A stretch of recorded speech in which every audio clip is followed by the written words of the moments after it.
اور ایسی عورت کو جو ہے نا پرولیپس ہونے کی بہت زیادہ خطرہ ہوتا ہے. عورت کی جو بچہ دانی ہے وہ قدرتی طور پر فکس ہے، یعنی وہ بہت زیادہ مضبوط ہے، قدرت نے ہی ایسی بنائی ہوئی ہے. سائڈوں کی جو اعضاء ہے اس کے ذریعے پوری لیگامنٹس کے ذریعے اس طرح سے فکس ہوتی ہے کہ نیچے آنے کا امکان ہی نہیں ہوتا.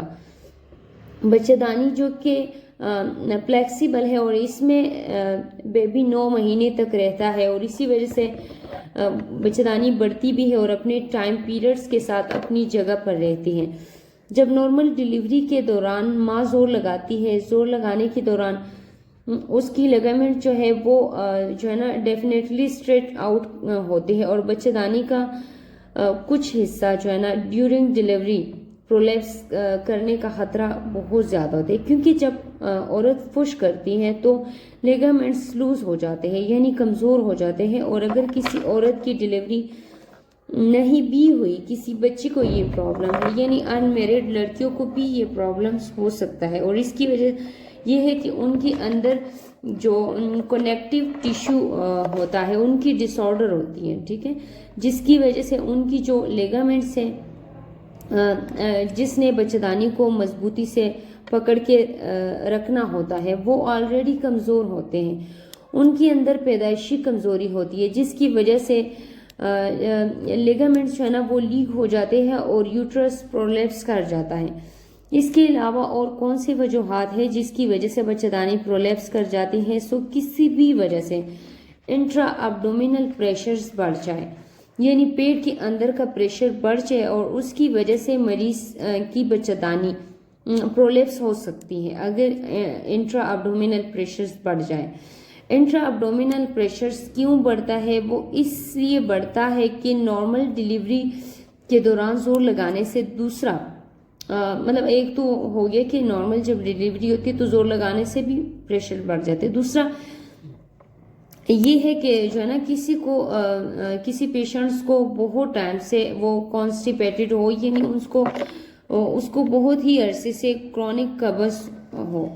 اور سخت پہانا آتا ہو، اور مطلب پیشنٹس کو بار بار پہانے کے لیے زور لگانا پڑے، تو اسی وجہ سے بھی جو ہے نا یہ پرابلمس ہو جاتا ہے، اور کئی دفعہ نیچے والا حصہ پرولیپس کر جاتا ہے. اس کے علاوہ اگر مریض کی پیٹ میں کوئی رسولی ہے یعنی فائبرائڈ ہے، یا پیٹ کے اندر کوئی پانی ہے، یا کوئی تیلی ہے پیٹ کے اندر، یا پھر جو بڑی سائز میں ہوتی ہو، یا اگر ٹیومرز وغیرہ بنے ہوئے ہیں تو اس کی وجہ سے بھی جو ہے نا نیچے والے اعضاء کے اوپر پریشر پڑتا ہے، تو اس وجہ سے بھی یہ جو یوٹرائن پرولیپس ہے یہ ہو جاتا ہے. اور انٹرا ابڈومینل پریشر جب یہ بڑھاتی ہے اور اس کی وجہ سے بچہ دانی کی جو ہے نا وہ پرولیپس کر جاتی ہے کیونکہ دباؤ پڑتا ہے. اس کے علاوہ اگر مریض کو کرونک کف ہے تو بار بار کھانسی کرنے سے جو لیگامنٹس ہے وہ ویک ہو جاتے ہیں اور یوٹرس پرولیپس ہو جاتا ہے. تو بہت زیادہ اگر کسی پیشنٹس کو کئی عرصے سے کھانسی ہو رہی ہے تو یہ بہت ڈینجرس ہو سکتے ہیں اور ٹائم پہ اس کا ٹریٹمنٹ کروانا چاہیے. اور یوٹرس پرولیپس ہونے کی وجہ سے پیشنٹس کو وائٹ ڈسچارج بھی بہت زیادہ ہوتا ہے کیونکہ جب بچہ دانی اپنی جگہ پر ہوتی ہے تو وہ کورڈ ہوتی ہے، اور جب بچہ دانی نیچے آتی ہے یعنی اپنی محسوس جگہ سے ہٹ کر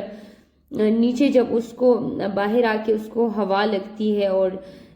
ہوا اور بیکٹیریا ظاہر ہے وہ مل کر، کیونکہ یہ بہت نازک جگہ ہوتی ہے اور یہ اس کی وجہ سے وہ ڈیمیج ہو جاتا ہے اور انفیکشن پیدا ہو جاتے ہیں اور مریض کو جو ہے نا وائٹ ڈسچارج بھی ہو جاتا ہے اور ریشہ بننا شروع ہو جاتا ہے.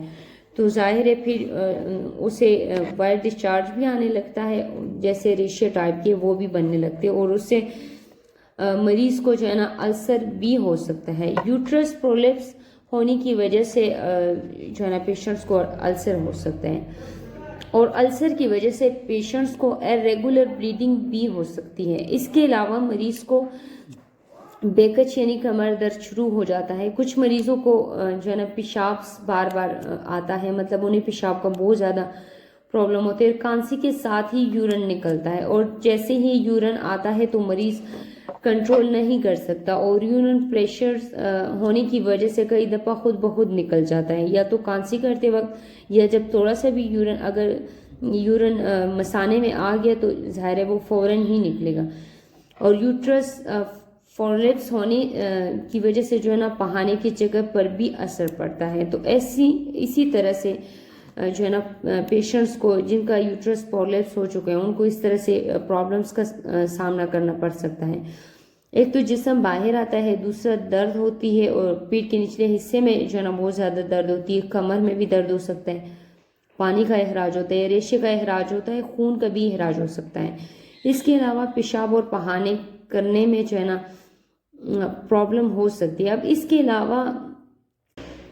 اب جو ہے نا اس کے علاج کے بارے میں بات کریں گے. سو چلتے ہیں اس کے علاج کی طرف. اگر مریض کی یوٹرس پرولیپس ہوا ہے وہ بھی ینگ ایج میں اور اب جو ہے نا فیملی کمپلیٹ نہیں ہے تو ایسی مریض کو ڈاکٹر کے پاس جانا چاہیے اور چیک اپ کے بعد ہی ڈاکٹر بتا سکتا ہے اور انہیں ایک اچھا مشورہ دے سکتا ہے. اس میں سب سے پہلے ایک تو پیشنٹس کو کیگل ایکسرسائز کرنی چاہیے, اس میں مسلس ٹائٹ ہو جاتے ہیں اور کافی حد تک مریض جو ہے نا وہ ریکور ہو جاتا ہے. کچھ ملٹی وٹامنس لینے کی بھی ضرورت پڑ سکتی ہے اور اگر اس میں السر ہے یا انفیکشن ہو گیا ہے تو مریض کو اینٹی بائیوٹکس لینی پڑتی ہے اور اس سے جو ہے نا پیشنٹ ریکور ہو جاتا ہے. لگانے کے لیے کلوٹریمزول, فلوکنزول وغیرہ بھی جو ہے نا وہ کریم پرسکرائب کر سکتے ہیں. پرولیپس کو جو ہے نا اوپر کرنے کے لیے ڈاکٹرز کیا کرتے ہیں کہ ایک رنگ شکل کی ایک فیسری ہوتی ہے. یہ فیسری ہم نیچے سے یعنی وجائنا کے تھرو بچھدانی کے منہ کے گرد جو ہے نا انسرٹ کر دیتے ہیں اور ہر 6 مہینے میں یہ فیسری چینج کرنی پڑتی ہے. بہت سارے مریض